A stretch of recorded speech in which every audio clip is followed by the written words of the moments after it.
Well, narcissists, it's very common. I hear this in the people that I coach every day. The number one thing they can do, especially to a woman, to a man as well. I'm not saying that children aren't as important to a man. They are, but to a woman is to turn her children against her. And this is very common in narcissistic abuse. My relationship with my children is very strained.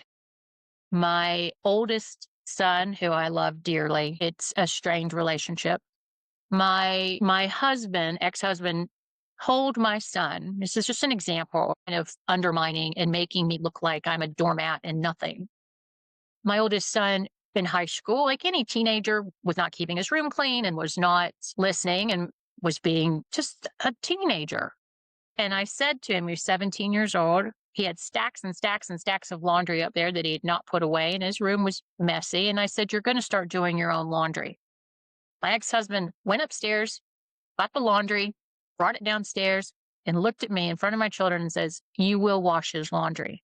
I was like, "I'm a maid." After the divorce, when I was still living in the home, my ex-husband shut off the credit cards. I had no way to buy gas. I had no way to buy food. And so I called him and I was begging him. I said, "Please, please turn the credit cards back on. Don't do this, please."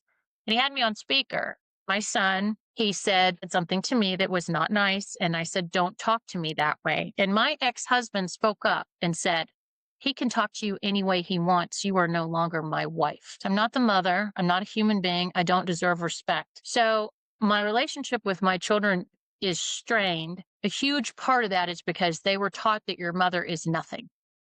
Your mother doesn't deserve respect. Your mother is not a good person. Your mother is mentally unstable. Your mother is whatever he put in their minds. And what are children supposed to believe? They see their mother acting out of character. They see her in reactive abuse or self-medicating or suicidal. They don't know what to believe. It's very difficult for them to say when the one parent who's doing all the abuse looks stable, the one parent that they feel like they can depend on while the other parent seems to be falling apart. They can't, how do they say, "Well, gosh, the one parent I thought that was the stable parent is the one abusing the one that I can't depend on because she's so broken or he's so broken." That's got to be terrible for children. It is horrible.